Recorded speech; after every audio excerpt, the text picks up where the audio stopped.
We are credible messengers in our community. We are not critics without credentials. We stay honest. We stay authentic with our communities, and that is why we are going to be able to mobilize millions of voters across the country. We're also people that understand the tools, the voter activation network. We know how to tag the polls and who hasn't, being able to develop the list of reaching the most high potential voters, which the Democratic Party will call low propensity voters. That is the skill set that we have. We have the commitment, we have the passion, and we have the skills. And so we're looking forward to taking Project Freedom into communities in key states and helping us get back on track in this country while continuing to be critical of the moment that we are in, critical of those in power, but also putting forth an agenda. And I'll lastly say that has been the problem with motivating many communities of color, including my own. People are tired of fighting against everything, that we are always the communities on the defense. It's time for us to go on the offense and start allowing our people to believe that we also can fight for things. We also can demand things. And this is what Project Freedom gives us the opportunity to do. And I'm looking forward to doing that with our friends. Thank you, Linda. Thank you, Linda. Reverend Stephen Green and then Dawana Thompson. Awesome. Thank you again to those who are watching online, those who are here with us. My name is Reverend Stephen A. Green, and I am the chairman of Faith for Black Lives and the pastor of the Greater Allen Cathedral of New York. Victor Hugo said, "There's nothing more important than an idea whose time has come." And our Project Freedom is a coalition of activists, faith leaders, and organizers, students, artists who have come together because we believe that an idea has come to fruition. This is our time in this moment, in the 60th anniversary of Freedom Summer, in which organizers moved towards the South to organize and to register voters for the 1964 election. Here we are, 60 years later, recognizing the importance of this very moment. And so we are engaging faith leaders, we're engaging college students, we are looking to invest time and energy working with grassroots organizations in the 7 states that we have identified as priority states, but also recognizing that we who believe in freedom cannot rest until it is won. That this is not just about organizing people for a November 5th election. We're organizing people for power. The election day is not over on November the 5th. We recognize that we are continually building a pipeline of leadership, building and investing in infrastructure in communities so that we can actively have a coalition of folks who are ready on day one to implement our Project Freedom agenda, no matter who takes the oath of office on January the 20th. So we invite you across the country to join us, to register, to sign up, to make a donation, to invest in this freedom movement so that we can see the beloved community realized here in the United States of America and beyond. We're talking about the end of war, the end of poverty, the end of violence, the vision of Fannie Lou Hamer and Frederick Douglass now coming to fruition with another generation who is on the front line. Thank you so much. Bless you, brother. Dawana Thompson. Thank you all so much for allowing me to be and share with you all today. I feel like so much has already been said. The voices that you've heard before me have really been the leaders that I follow and that I trust as I have navigated on behalf of our organization, Woke Vote. We are a C3 and a C4 training organization. Our goal is to always mobilize and also train the next generation of leaders who come from the communities that are most impacted. So to date, we've trained over 350 fellows through our program, and we've activated over 3 million voters across the country. And it's important that we talk about this in this moment because that work doesn't happen just in an election cycle. You've heard everyone say already that the fight that is in front of us is one that if we had just started putting our gloves on today, we would be significantly behind.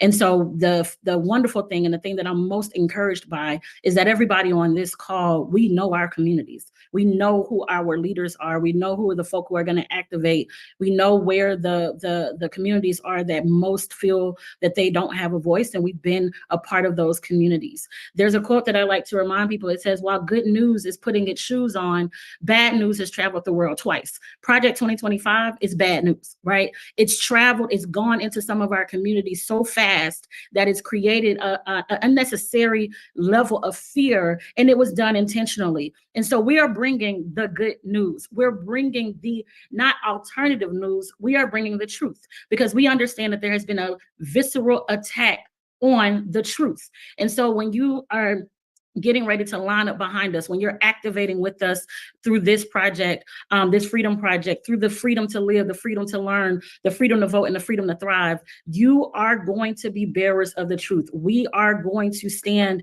10 toes down on the ideals that we believe are critical for our communities. And we know that when we fight for voting, when we fight for autonomy, when we fight for the opportunities for us to have families that are fed well, that are educated well, that have good jobs, that have good homes, it doesn't just support our African-American communities. It doesn't just support communities of color. Everybody rises when we rise. And so this is a day where we're excited. We're excited and we're honored to be able to bring the truth in a different way, to combat the darkness with the light. And the Woke Vote is super excited to be a part of that. We continue to do our training. We have our freedom schools that we do on the ground that's training people on not just how to activate for a voter for election time, but how to build systemic power so that you can address issues every single day in the community. While everybody might be looking at what's going on with the presidential election, there are significant races up and down the ballot for many states. And we know that there's been a signaling of shifting power back to the states. So we got to be prepared for that. We got to understand where our powers, our pocket powers lie. And so we're excited to make sure that that is a focus as a part of our work that we're doing this year. And we're leaning in to make sure that not only are people getting the information, not only are they being asked to vote, but they're getting the tools and the resources that they need to take this work beyond Election Day. So I'm excited to be here, and I appreciate the opportunity to fight with all of these power leaders on this call today. Thank you, and God bless. And the reality, everyone, is, as you can see, this is a coalition. This is not just one organization. This is multiple organizations that have been successful across this country that came together to be ready to demonstrate very clearly freedom. That is our banner. And so very clearly our effort in this regard, it is not about a candidate. It is not about a party. It is about our people. And so, again, we have 16 policy items that we're very clear around, that we're highlighting, 7 different states that we're focused upon. Today being the launch, for anyone who's just joining us, to the launch of Project Freedom, ourprojectfreedom.com. I want to go back to Pastor Mike because it's important for us to say a word around the ending of gun violence and reimagining safety, giving the rhetoric that has already begun this week and is sustained, why it's so important for that to be a critical issue, part of our conversation. Pastor Mike? Absolutely. Just wanted to chime back in and offer that part of the ridiculousness of Project 2025 is that it makes all kinds of assumptions about the work that has happened and the work that is happening and the work that must continue to happen.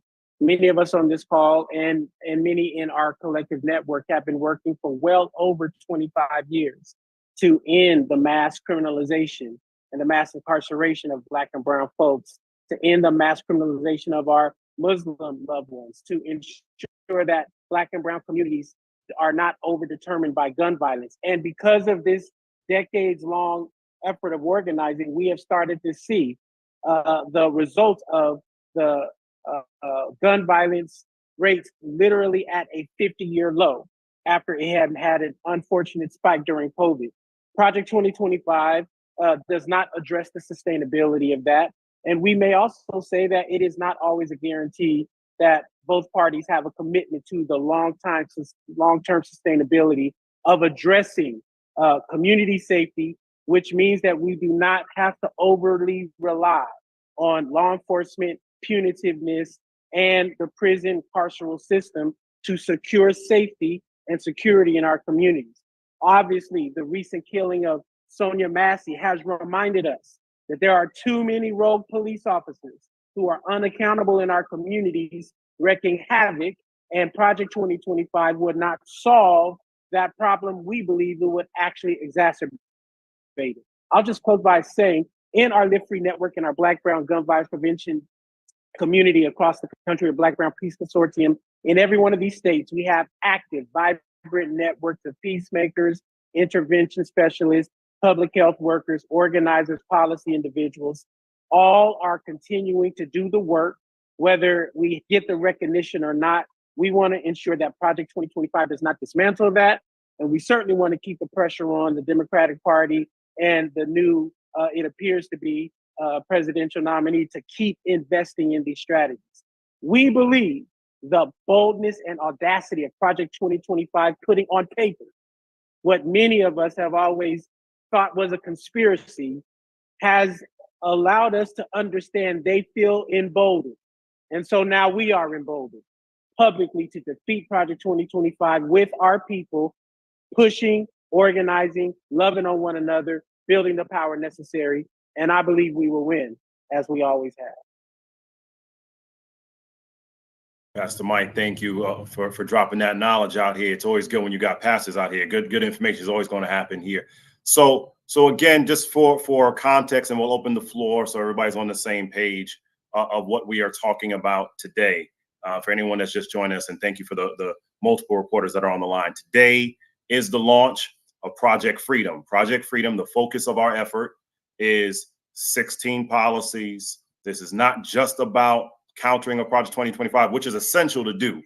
It's also us giving an aspirational vision of what we deserve and saying very clearly, we deserve to have freedom. We deserve to have the ability to dream and to achieve that.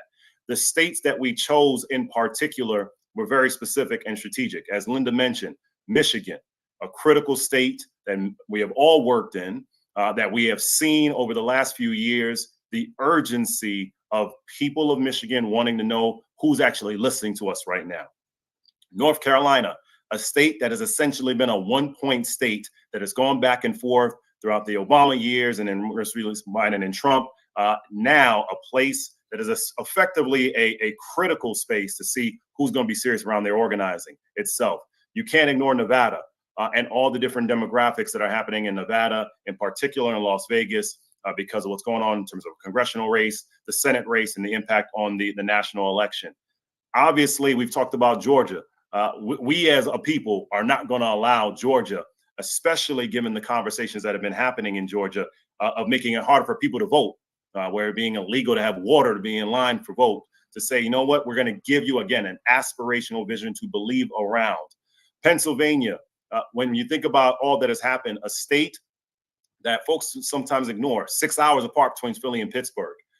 And so all of our different communities, Pennsylvania, for perspective, had the second largest increase of Puerto Ricans other than Florida in the last several election cycles. We have to make sure, again, we're mobilizing our respective communities, which is why New York is a part of this as well. How we make sure all the energy that's happening in New York is a part of this conversation itself. And then Ohio, simply put, we're not going to have allow an anti-DEI rhetoric to go unchecked. There's too much opportunity and too much momentum that exists there. So with that, let's open it up for any reporters who may have questions at this time. We see several on the line who have been doing the work itself.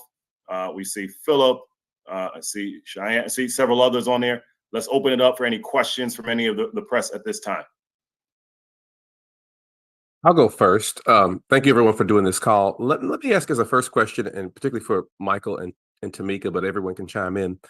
Do you see that, how do you see the death of Sonia Massey, right, changing the political dynamics of this, particularly after the failures of the George Floyd Policing Act? And duly with that and coupled with that, do you see Vice President Harris, although not necessarily considered by many progressives to be the most progressive potential candidate, do you see her closer to this agenda than President Biden? Well, she's the co-author of the George Floyd Justice and Policing Act. So obviously, this was part of what is in the bill are her ideas. I think that that's a good sign. But what we do know is that the bill has been watered down over time. And there were many reasons why that happened. We worked very closely with Senator Booker on trying to keep the bill as strong as possible, including ending qualified immunity.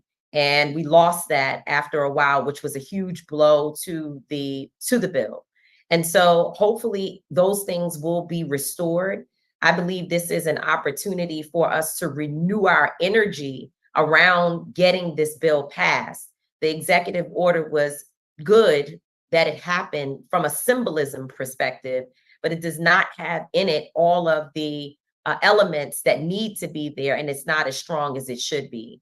You know, when we think about the officer who killed Sonia Massey, his record should have disqualified him from being a police officer in this country. Number one, we know that he was discharged from the armed forces and he has a dishonorable discharge. We also know that he moved around to 6 different police departments within 4 years. Some of the allegations against him range from lying on documents to tasing a young teenage boy. This man was already problematic. And in the George Floyd Justice and Policing Act, there is the piece on the registry, which would mean that police departments and individuals, community members, would be able to look up an officer and track his history, his or her history. The problem is, and why we say that it needs to be strengthened, not just passed, but also strengthened, is because there is nothing that presents consequences and accountability if a police department hires a person like him anyway, knowing all of the information about the bad behavior and infractions of the past. And so there's a lot of work to do there. And I would hope that that we see new energy around this particular, around the bill, because of the fact that we have this new moment. One, the unfortunate death of Sonia Massey, but also that one of the co-authors will more than likely be the nominee in the next few days. And just real quick, as a follow-up there, Tamika, it sounds like what you're saying is that if the George Floyd Policing Act had passed, this officer wouldn't have been on the force in the first place and would have saved Sonia Massey's life. Is that correct assessment from what you just said?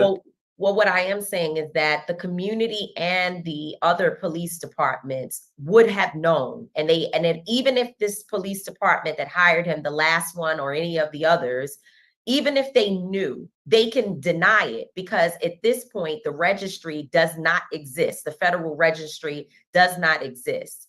But what is important, and why I cannot say affirmatively that he would not have been hired or that it would have saved Sonia Massey's life, is because currently there's no teeth in the bill. The bill does not have consequences. It is not linked to real accountability measures. So we want to see that there would be a component that says that there will be federal withholding of funds to police departments that hire people like this officer, and other consequences for those departments and for the officer, directly. And ending qualified immunity would have given maybe, and again, it is an allegation that he tased this young boy. But if he did, the family would have been able to sue him directly. And so that would have, again, been another barrier to him being hired in another police department, which ultimately resulted in the loss of the killing of Sonia Massey. Hi, all. Thank you so much for holding this presser for us. I do apologize for not having my camera on. Michael, I too have just gotten home, and let's just say I got that haggard look and I don't want to do that. So y'all don't need to see me looking like that. But I understand that Project Freedom has been in the works, it sounds like, for some time. This is not something that just started, let's say, this week when news of the change in the top of the Democratic ticket or anything like that changed. Did this start when Project 2025 was released, or have you been working on this even before then? I'll start by saying before then, because it started by the work of our respective coalitions that we've been moving. And we had all been watching under the Until Freedom banner, quite frankly, that more needed to be happened. That was an aspirational vision. What became very clear, though, because of Project 2025 and because of the election, whether it be Gaza and the impact we're seeing within Michigan and other states, whether it be the conversation around criminal justice, and quite frankly, a lack of sufficient excitement for people to be involved in the election, top to bottom, is that we had to give people something bigger, right? That we couldn't just keep watching a conversation of hoping people to get excited about two individuals when it was far, far bigger than that. And so, this is a continuation of the work that we've all been doing, but it became very clear that what was happening was not enough. And we were not doing right by our folks on the sidelines and not bringing our power together for this purpose. It was accelerated by the greater attention that's happening around Project 2025. We can't ignore that. And so when we came together and talked through the different ideas, the vision of freedom is what stayed true to all of us. And then staying true to that point was live. How do we live? How do we live free? How do we dream and give ourselves that permission slip? So it's a both and to that. I would welcome whether it be Reverend Green or Linda Sarsour as well, who have, of course, additional perspective. But no one should be thinking that this all began this week or this month. We've been working on this for some time. We just knew that the time to come forward was today. Yes, Reverend Green or Linda? I definitely want to echo the sentiment. Also, as I mentioned earlier in my remarks, to remind you that this is about also us celebrating the 60th anniversary of Freedom Summer, when Fannie Lou Hamer and SNCC organizers and others moved to Mississippi to organize and strengthen the Mississippi Freedom Democratic Party. When Fannie Lou Hamer spoke at the convention in Atlantic City and said, "I'm sick and tired of being sick and tired." And so all of this, even the calling and beckoning of history, calls us to move in this particular moment. And this is about setting an agenda for the future of the nation, the future in which we intend to build. We are all recognizing also that we're on the precipice of the 250th anniversary of the nation in 2026. And so Project Freedom is not as we said, this is not a 100-day campaign. This is a campaign to lead us for the next 100 years, really the next 250 years of American democracy. Yes, thank you for that. And just as a quick follow-up, I know that it's been said today that this is not about one candidate, this is not about one party, this is about our people. Just as a follow-up to that, though, have there been any legislators or lawmakers that have come out, endorsed it, that you have been working with on any of these? Obviously, as Tamika mentioned, with the George Floyd Justice and Policing Act, very clearly Vice President was involved in that. Any other lawmakers or legislators that have been involved in any of the policies and platforms that you're thinking of with Project Freedom? They're aware, but today was about us launching on our terms, to then be able to convey and communicate to everyone the vision that we wanted to lay out, so that we gave ourselves, quite frankly, the freedom of being able to say that this was not dictated by electeds nor candidates. This was organizations that came together to say, this is the vision that our communities want us to aspire to. Let me go to Linda Sarsour. No, I think you just said exactly that, Michael, because it also gives us the freedom to critique some of the bills that we're pushing, because we need some of them to be strengthened. We need the opportunity to be able to have conversations around these bills. We started with foundational, practical bills that are already on the table, whether it's End Racial Profiling Act, whether it's George Floyd Justice and Policing Act, whether it's the John Lewis Voting Rights Act. These are things that are on the table, and things that are tangible, that when we talk to communities, we're able to basically move them around something that is not necessarily just idealistic and aspirational. There's a bill that has been drafted. There's something that's on the table that our communities could work towards. And I'll just add this about Project 2025. For us, I think a lot of our communities, as they started hearing about Project 25, and I always tell Tamika, I'm always in the comments. I go look at the shade room. I be trying to see what the people are saying. And one of the main things people were saying that also accelerated this for me, especially as I watched communities of color, they say, where's your Project 25? Y'all mad about Project 2025? What's your plan? And that's kind of even coming out of our own communities. Like, they're just saying, you're over here telling me this man is bad. They got a bad plan. All the things are going to hurt me, but y'all don't got a plan. So why are you mad? Go make a plan and come back. We were already working on a plan, but we also wanted to give something that was a bit realistic. So not only are we saying we want to have the freedom to live freely, but we wanted to say, here are some things that could start us on that journey. Because I think people are also tired of the aspirational, that's not connected to an actual plan. And I think we are balancing the aspirational of the world we want to live in, the country we want to live in, and saying to people, look, y'all want to be on this journey to freedom with us? Let's start here. So we're not saying that Justice for Policing Act is the way that's going to free our people or the way that's going to transform policing in America, but it's an absolute start. Same thing with End Racial Profiling Act, same thing with many of the policies that you see listed. These are beginnings of a journey towards the things that we want. And I think that is going to excite our base, and we're going to be able to say, Project 2025 is this, and we are this. And I think a lot of community organizations don't have the this clearly, and we're trying to be the ones to put forth this type of work plan that I think could bring people out to the polls at least this upcoming election. Absolutely. If I could just jump in on that and just to say that, you know, when we knock on doors, which we will be doing extensively, we go to communities where, you know, they're not always reached. People don't always knock on their doors. They're looked at as communities that there's no investment and no reason to go to them because more than likely they won't vote anyway. That is what we've been told. Linda always says they are called low propensity voters, but we look at them as high potential voters. And when we go to the door, it's not that they don't know what's going on. They're very clear and they want to know, well, what do we do next? How do we deal with the issues and concerns that we have in this particular community? Don't tell me about Washington, D.C. I want to know about my block, my street, my corner. How are we going to address the issues here and even in my home?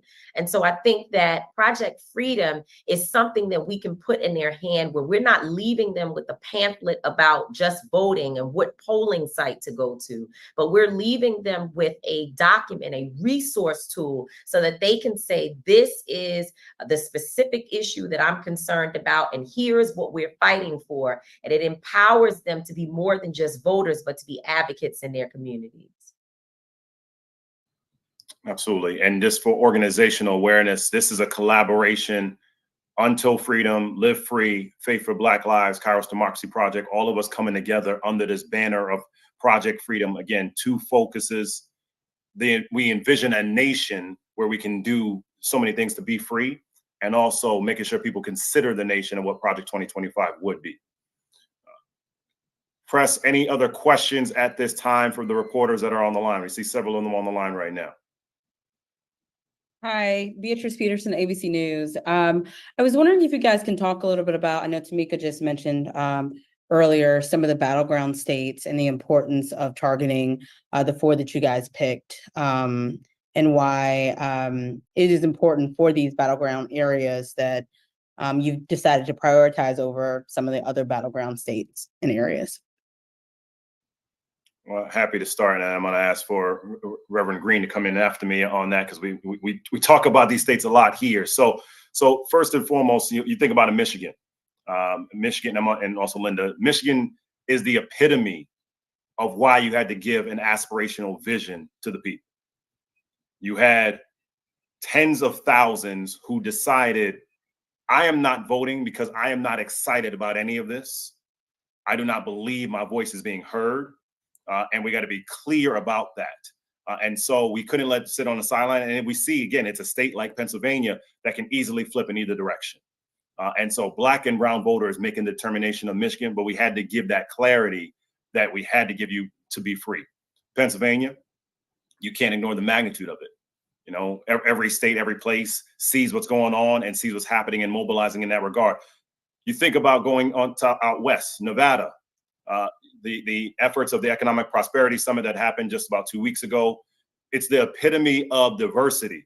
When you have an NAACP on one day and a UNIDOS on the next day, and your National Bar Association as well, Black and brown communities will make the difference in what happens in a congressional race, a Senate race, and a presidency there. North Carolina, the epitome of Black colleges, obviously a state that has North Carolina A&T, greatest homecoming on earth, as stated, right? We all understand that. It's impossible for us to be talking about the South and not having that there. And so for the overall dynamic of what we're achieving, it is the excitement of all of our collective groups as part of this. And so we looked at the capacity of all of our organizations and that we're ready. And you're starting to see them listed out in the chat, many of partners that are a part of this effort here accordingly in the chat. And so we're excited about that. For Until Freedom, for Woke Vote, for Live Free, for Faith in Action, for Faith Black Lives, for Kairos Democracy Project, for all of our causes, we saw those states as the most critical out the gate. Now, on top of that, Beatrice, to your question, the additional ones that we're mapping out are New York. You can't ignore New York's impact on this election because of the congressional races, but also the impact in terms of the border state and battleground state of Pennsylvania. Ohio, for all the reasons that we're seeing, especially given, J.D. Vance being the lead sponsor of an anti-DEI bill, we can't ignore that as well. And then Georgia clearly has had that impact, being the state that determined things accordingly there. Reverend Green and others who want to share empower change, also obviously we meant to highlight that as well. The importance of the states that we selected for Beatrice and others to hear. I'm gonna let Linda go first, and then I'll follow up. Yeah, I'm gonna drop after this because I got another call. But what I will also say, in addition to everything that Michael Blake said, it's also mapping the states where we have infrastructure, we have partnerships on the ground, and we understand how to move in those states. We've organized, for example, both Empower Action. We've of course are known for our work in Michigan. That's a state that I've been organizing for the last 14 years. It's one of the states that gave Bernie Sanders the biggest political upset in presidential history when he won that primary back in 2016, and also made history with the uncommitted campaign this year. Same thing with some of these states like North Carolina, Georgia. There are significant Muslim populations who are not always included in progressive electoral politics. They're often kind of left on the sidelines, and I don't want to leave a vote on the table. So for us, again, the infrastructure, we've organized around police violence cases across the country. And as part of organizing around police violence cases, we've been able to develop relationships with grassroots organizers on the ground. And that is the most important thing that we bring to the table, that it's not just we analyze that these states are battleground, because to your point, there are additional states that could be on this list that are also battleground, but we are going to the battleground states where we have the most influence, the most partnerships, and where we have a track record of doing good work, and where we are also connected to major infrastructure that we have built over the last, respectively for all of us together. Some of us have been doing this work for a very long time. We're old now. Some of them have been doing national organizing for the last over 2 decades. And so that's the places where we don't have to do too much start work. Like, we could just get going. The minute we get on the ground, we could start moving around. And that's the most important thing. We got no time. Absolutely. And I think Linda said it so perfectly, that these are the places where we are connected to people on the ground, and we're going to amplify the work that our partners are doing on the ground by bringing this coalition and our momentum together. And I think that's what makes this campaign very unique. That's what makes this campaign one that is going to make a dent in this election and beyond, is because of our collegiality and camaraderie already with local organizers, and one vehicle to be able to push us to the future that we imagine and dream. If I could just jump in really quickly, and I noticed that, please. Yeah, Robert asked a question in the chat and said he couldn't get off, but he said, how does it look like to get the word out to our audiences about this? And I think what is critical to note is that most of our organizations, mine included, have been on the ground actually activating since January. And we have been asking and telling people for decades that you have to start early, right? You cannot come at the last minute. So we are able to actually take this message, implant it in the work that we're currently doing. And that message is already going to be amplified by the more than 200 and something people that we already have on the ground in North Carolina who've been activated all year. And so I think it's important for that, but also aligning it with messages like the very fact that the literacy test is still on the ballot in North Carolina this year. So the same literacy test that was used in most places across the South to keep voters from being able to vote, we have copies of that. We take that literacy test, we blow it up, and people get so angry about the fact that that happened in the 50s and 60s. And we're like, hey, you do realize it's on the ballot this year in North Carolina. So when you're able to apply something very critical, like, hey, here's what's happening on this ballot this year with the systemic issues that have happened, for decades, it creates a different kind of atmosphere for people wanting to activate differently. And so I think that's really important for us to note. And I think also it's important for us to note that people were really tired of a Black body being the seed that made people get activated.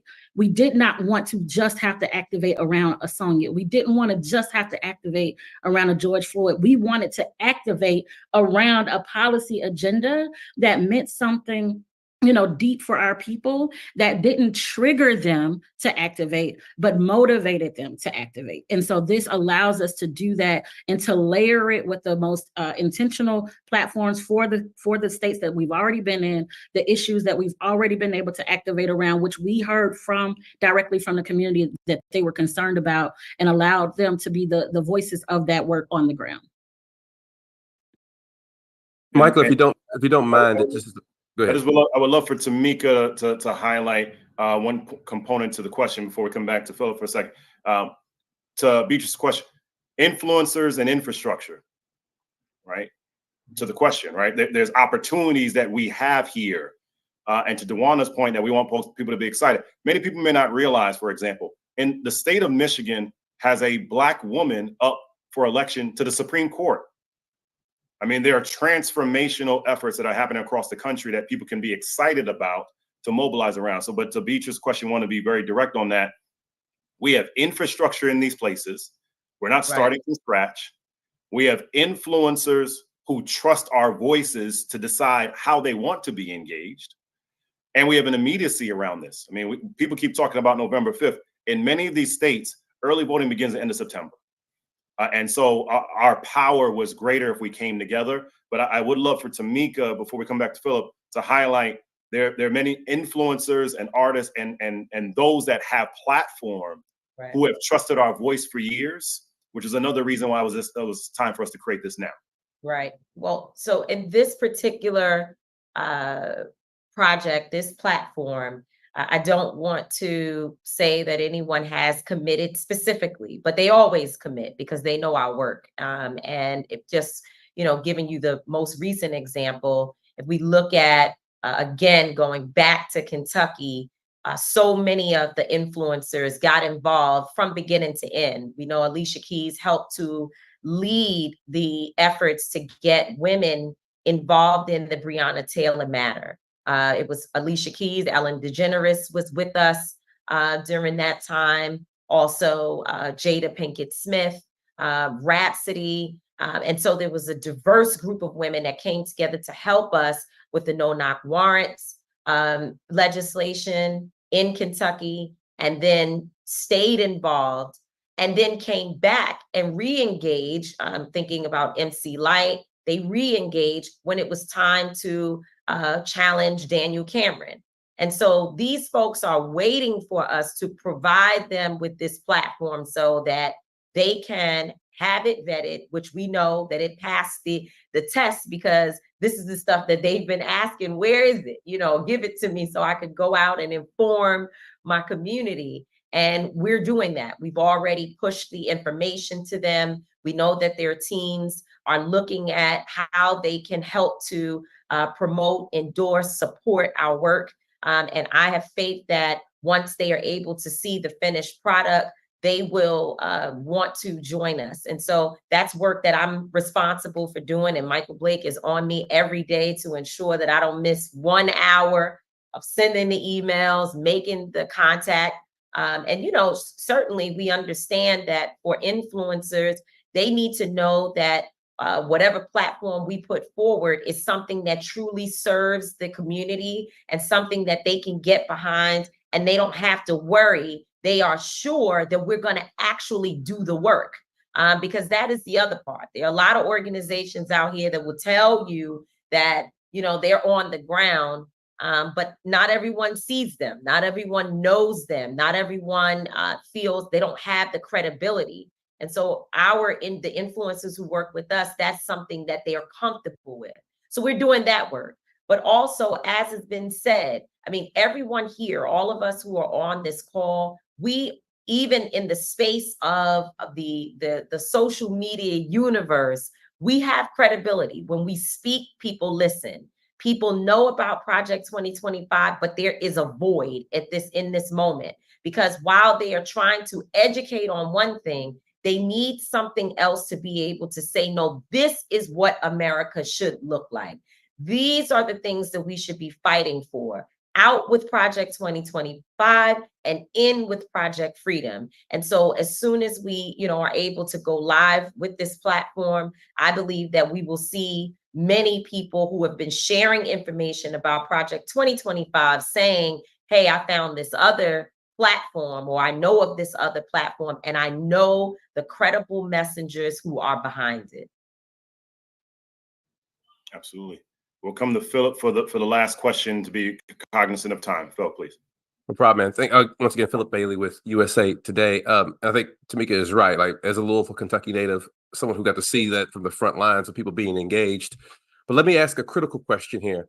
A lot of those folks who live and exist in that social justice sphere, who remember Michael Brown, Breonna Taylor, George Floyd, have a lot of scars and bruises from those movements.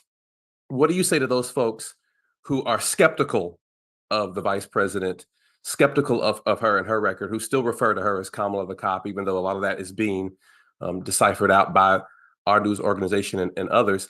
What do you say to those, and if you can answer this, what do you say to those who are very skeptical of her and say she's not the person who I trust to push for this agenda, or who would support an agenda like this? I want someone else to speak. I'm actually going to have to drop myself because I have another interview, but I just want to say that we're very clear that the euphoria of the moment will pass and the work has to continue. And so I respect those who say that they don't trust, because we don't trust the process at all. I know, and and obviously others on this call know the vice president well, have had many encounters with her. And we know that she is a person who understands, she gets it, she gets the issues, and she listens. And so that's a good thing. That's a good start. But we also understand the system is the system, and the system was not built to protect people of color, vulnerable people, Black folks, of course. And so we have to constantly be in a position and in a posture of fighting for what we believe in and demanding the things that's in this platform and beyond. And so the message is always for us that we're not voting for our friend. We are voting for the opponent that we believe we can move closer to our issues. And I think that in this particular moment, not speaking on behalf of this platform, I'm speaking on behalf of Tamika Danielle Mallory only, that I don't believe we will even be able to have a conversation, as we were not able to with Donald Trump in his first presidency, hopefully his only presidency.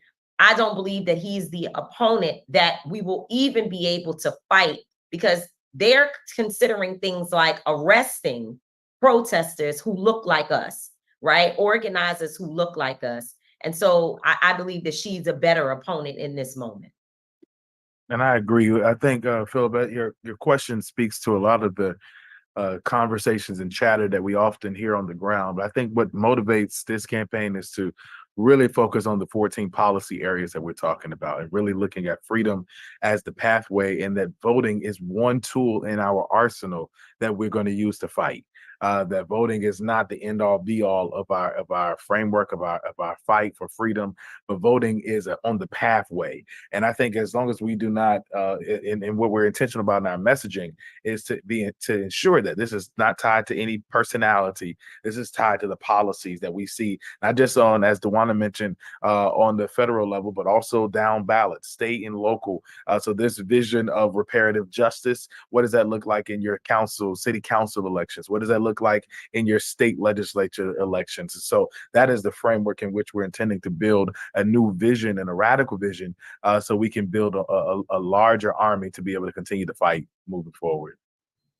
And real quick, to say your name and title one more time, Reverend Green, just to be sure. Reverend Stephen A. Green, Chair of Faithful Black Lives. Just to tie those together, and this actually goes to one of the earlier questions itself. We were talking about this agenda and this vision of justice well before Sunday. So it's not specific to her, but as it relates to the vice president, this is also a time to make sure that there's an education campaign of the things that she did that were inspirational and transformational and positive while she was a DA, because too often in the conversation becomes one of, well, you were a DA and prosecutor, so you just must be bad, right? And so again, this is not about endorsing one or another, but it is about empowering people to actually know the truth and facts. And when it comes to justice, too often what we are seeing is a argument and a framing to divide us rather than to educate and empower us. And the next 103 days has to be a part of Project Freedom doing that. But lastly, this is not just about this election. It's about things that are so much bigger beyond it, right? It is giving us ourselves permission to dream about the democracy that we deserve. And as Reverend Green has been consistently saying to us, 2026 being the 250th anniversary, we got to help people to elevate this to a much higher level. We see one in the chat. So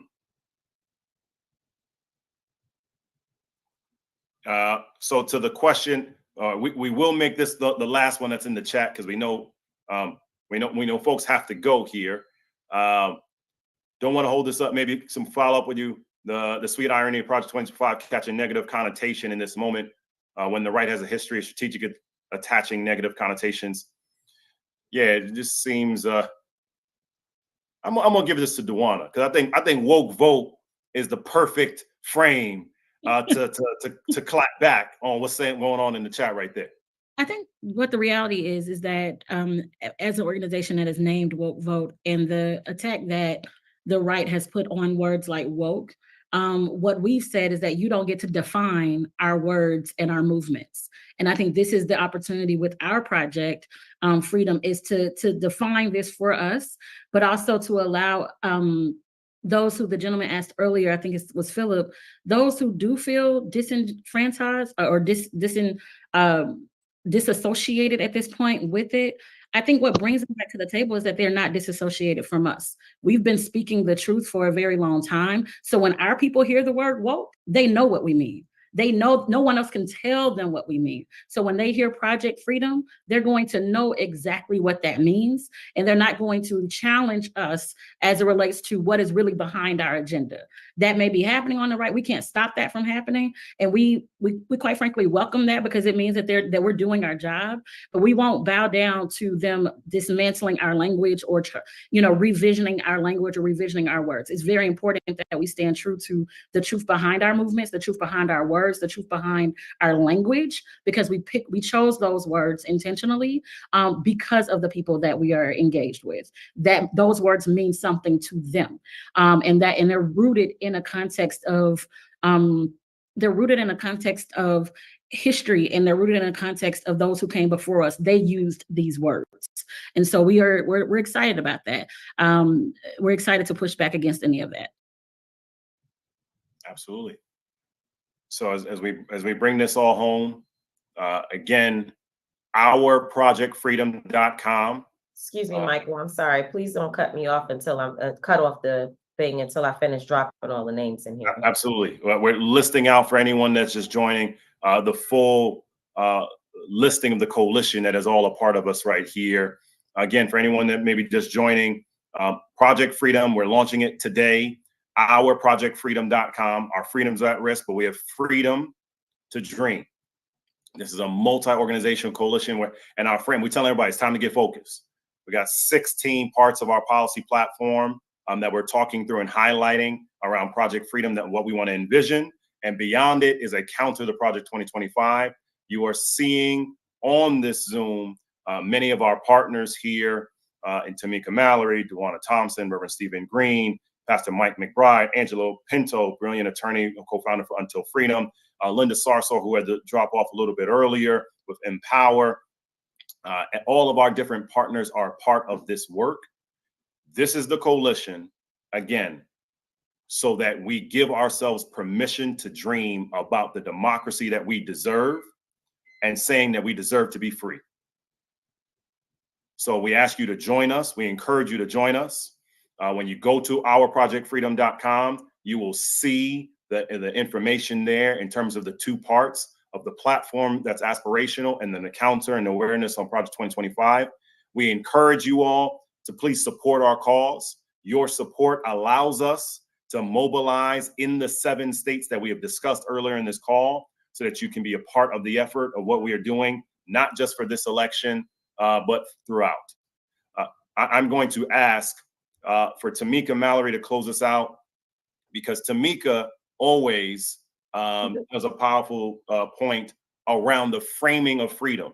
Like, Can I and just until ask freedom. one question really quickly? I'm so sorry that I joined so late. Did any of the organizations co-hosting this today make any candidate endorsements on this call? We did not. Okay, thank you.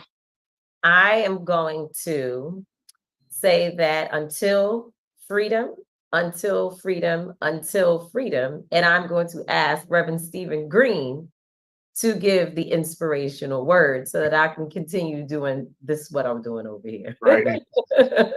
I want to thank you all again for being with us as members of the press, and of course, on behalf of our coalition. This has been a labor of love because we love our people, and not only because we love our people, we love our nation.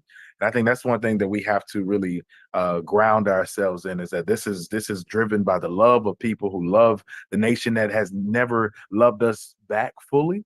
But yet we still hold on to the vision and the dream of creating a society that one day we will all be free in, and to live and to realize the beloved community here in the United States of America and beyond. And so we want to thank you for your support. We look forward to Project Freedom being on the ground, whether we're protesting on behalf of our dear sister Sonia or Massey, or we're going to be at the Black Caucus holding a party. Whatever we're going to do, we're going to be there on behalf of our people to advance this vision and to enact Project Freedom into the hearts and minds of all of the people of this country, and to change the hearts and minds of those in this country. Really quickly before I thank you, Pastor Green, I just want to make sure you mentioned rallying for Sonia Massey and for all those from the media who were here on this Sunday at 2 p.m. Eastern Standard Time. There are groups gathering all over the country to have a national day of mourning for Sonia Massey. And so in New York City, we will be holding a rally at Washington Square Park. But there are rallies happening all over the country in more than 10 cities. And some of them are being posted on our social media. We will have something very comprehensive, one document that I'm sure Michael's team will be able to get to you all today, so that you are able to see how far and wide folks have gathered or are gathering across the country to support the family of Sonia Massey, and also to hold the National Day of Mourning for her. So be on the lookout on our site, ourprojectfreedom.com. There'll be a rollout of activations itself, many efforts that are coming up, several of which September 21st down in Selma, the Just Vote rally itself, that we want to make sure that people are aware of our national efforts that are happening across the country. Of course, as Reverend Green mentioned, you will see us all across this country in a very powerful and active way. And, again, it is time for us to give people permission to dream and to remind people that we deserve our freedom. And that is why we're here today. So to our members of the press and everyone, thank you for joining us. To our partners and colleagues, God bless you, and we got more work to do. Thank you, everybody.